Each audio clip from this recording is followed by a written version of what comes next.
your destiny. TheorySabers.com. What's up, guys? What's up, guys? Welcome to the video. This is a long one. It's a 29-minute interview, and I'm going to try to watch the entire thing start to finish, give my take on the various different moments, pausing here and there where I see fit. Now, disclaimer, if you like The Acolyte, good for you. If you don't like The Acolyte, good for you. This is just my opinion. Don't get bent out of shape about it. But with that being said, it is my right to react to whatever I want to react to. Leslye Headland gets interviewed by The Mary Sue. I didn't refresh my page for like a week now because I was away, which that vlog is coming soon. So let's go to refresh. Let's see how many views it now has. I know a lot of people are talking about it. Okay, so it's got like 6.4. Okay, cool. I know I watched this during the watch party from last week, which was episode 6. For just like a little bit, and I promised you guys I'd watch the whole thing, and a lot of you like, where's the full video? So here we go. Love a non-canon bitch in Mara Jade. What is kind of the deal with Lucasfilm and the stuff that was canon that is now no longer? Ki-Adi-Mundi wasn't even born yet at that point. It was not a birthday change. I love how they make it about a birthday. This is what people who don't watch Star Wars or understand Star Wars make it to be about. It's about a birthday. Well, first of all, the guy wasn't even supposed to be born. It's not about a birthday. It's the fact that the guy who said, you've heard me say it a million times, like you got to keep repeating yourself with these people. The guy who said that this has been a time of peace for 1,000 years, no Jedi have been dying, no Jedi have been in danger. The Sith haven't shown up in 1,000 years, meaning it's been a time of peace, now knows that Jedi are dying. 87 years or so before he actually says that, which at this point he's not even supposed to be alive. He's not even born yet. Pablo is always the person that I go to and say, hey, I'm thinking about doing this thing. I think it works for... So is it Dave or is it Pablo? My question. Who's signing off on all this? Is it Dave Filoni or is it Pablo? Or is it both? So I don't know what went on with Ki-Adi-Mundi. I heard there was some drama. It's the dumbest thing ever. It's about a birthday. It's not. But I was like, it's not deemed canon anymore. I love how she's laughing about it. Oh, people are so stupid. The real fans are so stupid. my twins. But speaking of twins, great. Twins. You're probably going to bring Mara Jade back and like make her gay and not into Luke. Guarantee it. Because I know she wants to make KOTOR, so she'll probably do like Bastila Shan or something like that. Because apparently sexuality of a character is like the defining character arc of a character. And like I said before, nobody cares who you love. We just want a cool character. Seems to be the centerfold. Function as twins and also like represent kind of the light and the dark as the other twins have done in the past, kind of. Luke and Leia are the exception to the twin rule. How did Leia and Luke do dark and light? Like in Legends, it was said that Leia would potentially become more powerful than Luke if she had actually trained. And I always attested this to her having more actual emotion and loss of control than Luke would. Because once he became a Jedi Knight, he was a little more centered. I feel like Leia would have more emotion where she'd be like, no, this is wrong. She would be like passionate about that. And that could lead her into more power, dark side perhaps. I was very impressed by it. I don't think the whole theme wouldn't work if her performance wasn't how great as it is. Am I missing something? I feel like no shade, man. Like her performance was cardboard. Like really nothing of a performance at all. Really, I mean, like Adam Driver, I feel like had the best performance of anything Disney created in Star Wars. Phenomenal actor, phenomenal performance, especially for the garbage script that he was given for 7, 8, and 9, and the mixed cluster F of whatever that was. He did an amazing job, a phenomenal job. Even Daisy Ridley, I mean, she didn't really know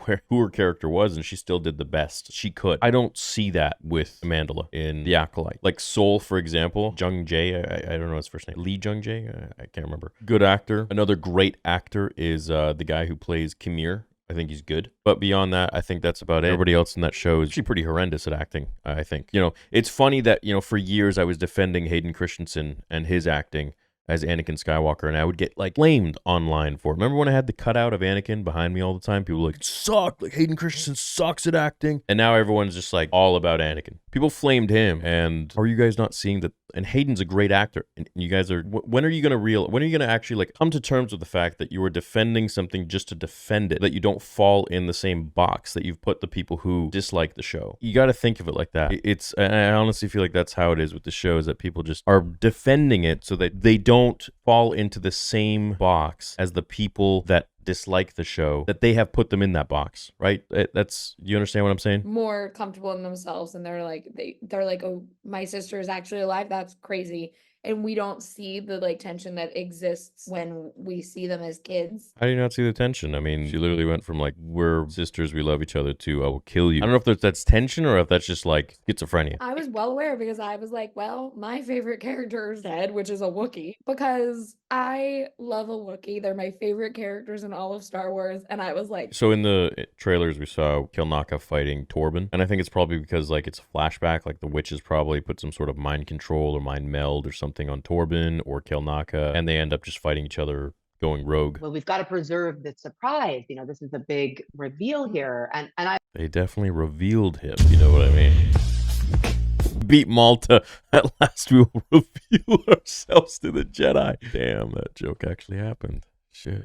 preserving the surprise was not very important. Like what was important to me was preserving the character design. That was the thing that I was very concerned about getting out, was, you know, what Manny looked like once you saw him. Because he's inspired by this character, Drunken Cat in Come Drink With Me, which I think I said in another interview. And in that movie, like, Wait, what's the movie? Drunken Cat. Let's see this. This guy? This dude? he ended up being essentially very anti-establishment, which is obviously what the rebels are, the resistances in Star Wars normally. But once I locked into like, oh right, he's the voice of the counterculture of this era. The Sith. So he is what the rebels are in the original trilogy. He's what the rebels are to the Empire as a Sith to a Jedi. So the Jedi are essentially the bad guys in this story. The Jedi are now the oppressors. You have to understand that the Jedi are not the Jedi that they are in the prequels. They're not the Jedi that they are pre and post Battle of Yavin. Like they're in a different space where they're operating with less oversight, number one, and they're also operating with, I think, a little more hubris. Like, So they're operating with less oversight, but yet they're more cocky. Now, if this were several hundred years, you know, even several hundred years, and I feel like it should be like 500 or 600 years before the Phantom Menace, you know, we could say, okay, there's a good difference here. There's a change between these Jedi and, you know, the ones that we have in the Phantom Menace and the prequel trilogy. But this is only 87 years before the Phantom Menace, and I say that because it's in the first episode it says 100 years before the rise of the Empire, which would be the end of Revenge of the Sith, right? Or even a little bit after that. No, the end of Revenge of the Sith. It's 87 years roughly before Episode 1. That's not enough time to really have that big of a discrepancy when it comes to the Jedi and their ideologies of the Sith, or their ideologies in general of their hubris or this and that. It's going to be relatively the same compared to the 1,000 years that the Sith have not shown up. transition to, well, maybe that was a really positive situation, but perhaps there were other ones that were not. And did the Jedi learn from that? And when they did learn from that, is that why when Well, no, it's the Jedi just take Force-sensitive children, and they don't take them by command. They essentially ask the parents if they can take them, and they take them as babies. There's a lot of scenarios where the parents don't actually like the fact that their kid is Force-sensitive, like Count Dooku's dad, for example, Count of Sereno, the King of Sereno. He thought that Dooku was literally an abomination, like a mutant. And that book, Dooku Jedi Lost, which is canon, was actually quite enjoyable. And that one describes Dooku as like literally a mutant from X-Men, like outcast from the world, from his planet, just a freak, from his parents, from his dad's perspective. And it's kind of disheartening, but you can kind of see like why he turns on, why he goes the way he does without ruining it. Anakin shows up, they're like, he's too old to train. Like, we can't, we've learned that this doesn't work. Like, so frustrating that she would dare to interject. The reason the Jedi in Episode 1 would not train Anakin is because of Osha and May. And how dare they even try and put Ki-Adi-Mundi in there as well, so that when Anakin does show up, he's like, well, we've seen this before, it didn't work. Why are you changing stuff? Like, why are you trying to...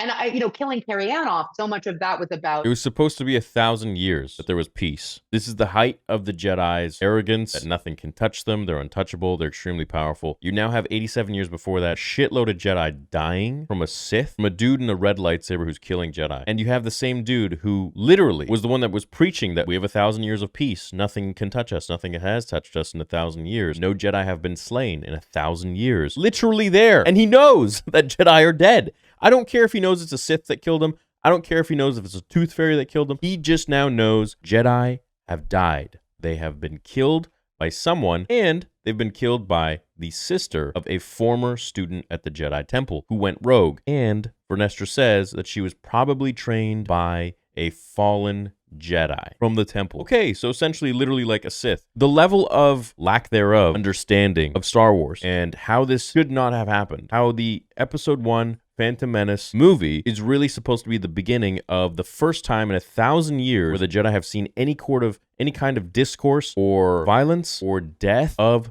Jedi. Having seen that 87 years before the Phantom Menace is just a mockery. It's ridiculous. It doesn't make sense. It shouldn't have happened. And definitely Ki-Adi-Mundi should not know about it, or should he even be alive. The Jedi are going to take some L and people are going to die. The Jedi haven't taken L's in 1,000 years. That's the whole point. That's literally the whole point of Episode 1. That's why George jumped to this point. It's 1,000 years of peace. It's who have experienced, interactions with Sith on this show are going to die.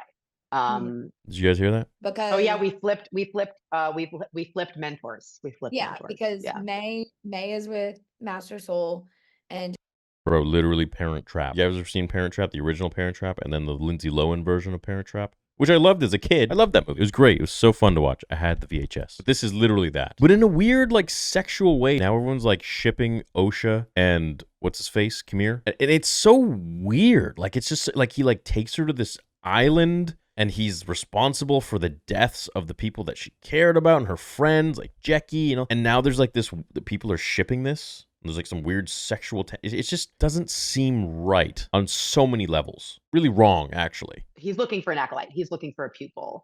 I think it's pretty clear after this episode that he sees potential in Osha. Osha obviously being force sensitive, not having trained, but in the Sith world, does that matter? Is there a difference? Again, in the Sith world, man, for the longest time, I was saying it's not a Sith. The Knight of Ren, it's a Sith. It's a dude with a red lightsaber killing Jedi. Looking for an apprentice. Rule of 2. I was always really hit by Obi-Wan's line in A New Hope when he says Vader was seduced by the dark side. That made me feel weird because I was a kid and I didn't really understand what that word meant. And then later when I did, I was like, what's he talking about? Why is everything so sexual with this person, man? Everything is just so sexual. The show in itself is sexual. Man, when I was 6 years old, 1996, I saw A New Hope for the first time, and Obi-Wan literally said that Vader was seduced by the dark side. Never in my wildest dreams did I think that was weird or that it was in a sexual manner. I don't know, man. Just odd. With Anakin, it was to say that's why. It was to stop the suffering of the person he loved more than anything in the world, more than his own self. That's why it's so tragic.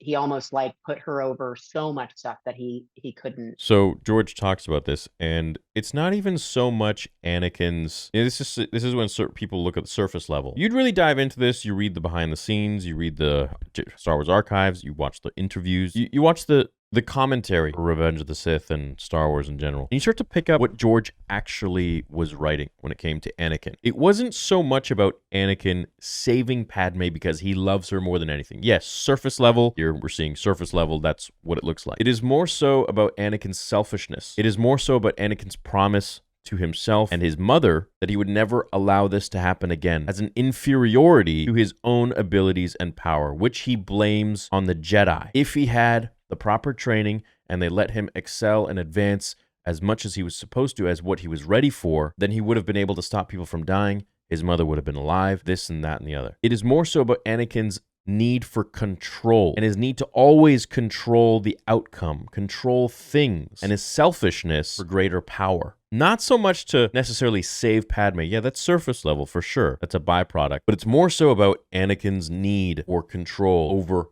everything. Remember in episode 2 when he said, I miss you so much? And then he was saying, I'll become so powerful, I'll even learn to stop people from dying. I promise you. That is him promising himself that he will be able to do this, that he will not be weak, and he will never let the traumatic event of his mother dying happen again. And this time with Padme. So it's really a reflection of him and his success as a Force user, forget Jedi, just as a Force user, and him being touted as chosen one. So Anakin's need for saving Padme goes far beyond just, I love her, I don't want her to die. Yeah, sure. But it all stems from episode 2, where his mother died, and he wasn't strong enough to save her. And it's all there. Even if you don't watch the documentaries and all that stuff, it's all there. You just gotta really read between the lines kind of thing. Or really just observe. I don't think Soul's a very powerful Jedi. I don't think he's totally in the dark about who's on that ship with him. That's what I'll say. Yeah, she thinks she's pulling a fast one, and I was like, I don't think you're pulling a fast Like, let's see how Yeah, but didn't it take the gopher to kind of like let him know, right? If you watch the episode 6, it kind of took the gopher to tell him, hey, this is actually not OSHA. And then he was like, oh, and then he zaps her. like I let the secret out. It's like, no, if you're engaging in the story and you're starting to see where it's going, and whether you're excited about that direction or not, I can't. That's not my So business. I guess she's not subverting expectations. That there's just too many Jedi, and they may be balanced individually, but their power is not. Well, she says there's too many Jedi. I mean, did she not watch episode 1 or 2, the Geonosian Arena? I mean, there were like tens of thousands of Jedi in the prequel trilogy. And again, 87 years before episode 1, there isn't any difference in the Jedi. What, like these six Jedi that died? Come on. They killed Kalnaka, and they'd be like, baby, we got you. We got you. You're okay. Anyways, I guess I'll see you guys for episode 7. I don't really have much else to say about that. Oh my gosh, dude, like it's I just think there are so many things wrong with the show, and when she went into making it, I really wish she had kind of watched the prequels a little bit more or understood them a little bit more. That there are certain things that you can or can't do, and I don't even know if she's to blame. It's more so like Kathleen Kennedy or Pablo, who's like green lighting everything that she wants and putting all these characters that shouldn't even be born yet or in there to be around. And of all characters, Kiadi. I just don't think that she had enough training done for Star Wars. And it's just time and time again we see this. But like, why can't we just give these jobs solely, or at least get them signed off by? And I keep saying Jon Favreau because I really do feel like Jon Favreau has more of an understanding of Star Wars than Leslye Headland. We can agree on that, right? Maybe he doesn't have as much of an understanding of Star Wars as George Lucas, who does, but I think that Jon Favreau really knows his shit and knows what works from a story standpoint and what doesn't. Take away Book of Boba Fett and Mando 3, please. But I almost want to blame that on other people. That there were too many cooks in the kitchen, because it just doesn't make sense. Mando 1 and 2 feels like it was all Jon, and then 3 just something got weird. I don't know what the heck happened. But I honestly feel like Jon knows what he's doing when it comes to Star Wars. I think if he's got Dave there as well, he can help with certain things. But I think the two of them need to be together. I just don't think that Leslye really understands. I'm not here to like knock her, man. Like I think that she just doesn't understand yet, and she needs more guidance. And I think the person to guide her could be Jon. So anyways, that's all I think about that. I whether you like the show or not, it's fine. Be nice about it. Be polite about it to people. And I guess I'll see you guys for episode 7. You all have a great day.